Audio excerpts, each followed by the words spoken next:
నమస్తే అమ్మా. నమస్తే. సో ఈ మధ్య కాలంలో సోషల్ మీడియాలో చాలా మంది కూడా ఎవరైతే పర్సన్ గురించి మాట్లాడుతున్నామో వాళ్ళ గురించి కాకుండా ఫ్యామిలీని టార్గెట్ చేస్తున్నారు. అయితే ఒక ఆయన అనుదీప్ అని చెప్పేసి కామెడీ చేస్తా ఉంటాడు. అయితే ఆయన ఏంటంటే పవన్ కళ్యాణ్ గారి ఫ్యామిలీని తీసుకొచ్చేసి ఆయన గురించి కాకుండా వాళ్ళ ఫ్యామిలీ గురించి పిల్లల్ని వదిలేశాడని చెప్పేసి విడాకుల గురించి చాలా బ్యాడ్ గా మాట్లాడారు. సో ఇలాంటి వాళ్ళ గురించి మీరు ఏం చెప్తారు? అలాంటి వాళ్ళ గురించి మాట్లాడుతాడు. పవన్ కళ్యాణ్ బిడ్డల్ని కుటుంబం అన్నోడు ఇలా కడ్డారి మీద పోలీస్ స్టేషన్ ఉంది, దేశం అంతా తెలుసు, మనం అనుకోవద్దు.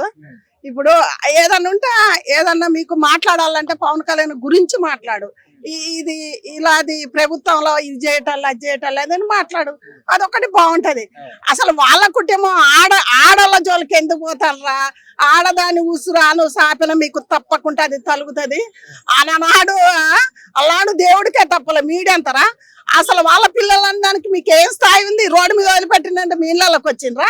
ఇప్పుడు రెండో పెళ్ళంటే ఆ తలరాతలు ఎట్లుంటే అట్లా జరుగుద్ది. అంతేగాని మళ్ళా ఇలా చెప్పేటోళ్ళకు కూడా కౌంటర్ ఇచ్చి కామెంట్లు పెట్టడం, కామెంట్లు పెట్టేటోడు అరే నువ్వు పతనం అయిపోతావు. ఎందుకంటే ఇలా చెప్పేటోళ్ళు కొంతమంది అమ్మవారు వచ్చేటోళ్ళు కూడా ఉన్నారు. అలాంటి వాళ్ళ నోట్ల నువ్వు నాశనం అయిపోతావు. కామెంట్లు పెట్టినావు, నేను చూసిన కామెంట్లకు ఎవడు భయపడతారు రా? ఏం ఊడిపోతాయని కామెంట్లు పెడుతుండ్రు. ఇప్పుడు పవన్ కళ్యాణ్ ఉన్నది మాట్లాడుతున్నాం, మేము లేనిది మాట్లాడుతున్నాం. పవన్ కళ్యాణ్ మాకు పైగా కట్టి ఇసిరేసిండ్రా?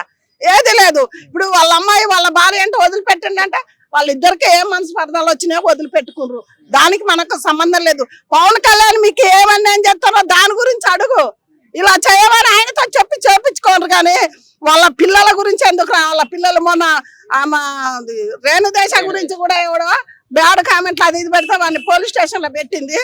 ఆమె ఒకళ్ళ జోలికి ఒకళ్ళ మాట దేనికన్నా పోతుందా? వాళ్ళ అమ్మాయిలు ఉన్నారో లేరో వాళ్ళ ఫ్యామిలీ జోలు ఎందుకురా? మీకు గుద్దాలు దమ్మున్నోడైతే ఆయన ఏదైనా చేయలేదు కదా, దాని గురించి మాట్లాడుంటే మీకు దమ్మున్న మొగోళ్ళు అయితే మీకు మూతి మీద మీస ఉంటే ఇవాళ అడుగుతాను. మీరు కామెంట్లు పెడితే కామెంట్లు పెట్టాల పోలీస్ స్టేషన్ లో కూడా నేను పోయి వాళ్ళందరితో ఆడోళ్ళతో కేసు పెట్టిస్తా.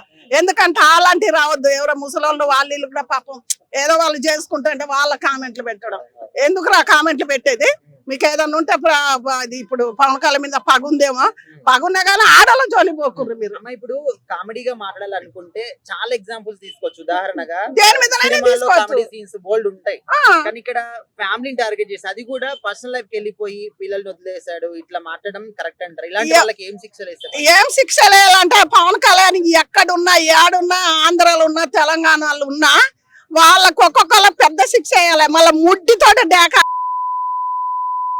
అసలు వాళ్ళ పర్సనల్ దాంట్లోకి ఎందుకు పోతారా మీరు?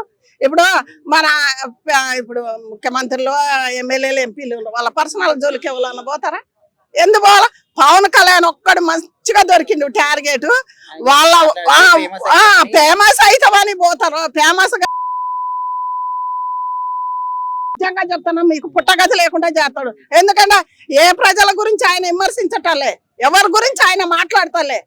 కాబట్టి ఎందుకు మీకు ప్రజలు ఏదో మీకు మంచిగా ఏదో యూట్యూబ్ లో ఏదో వస్తాయని ఆశతోటి చెప్తారో ఏందోలే, కానీ వాళ్ళ ఫ్యామిలీ వాళ్ళ బిడ్డలు వాళ్ళ ఫ్యామిలీ వాళ్ళ పర్సనల్ దాంట్లోకి పోకుర్రా? మీకు పుట్టగతి లేకుండా పోతారా? ఇప్పుడు నేను చెప్తానా, అలాంటి వాళ్ళని నేను చాలా మందిని చూసుకుంటూ వచ్చిన.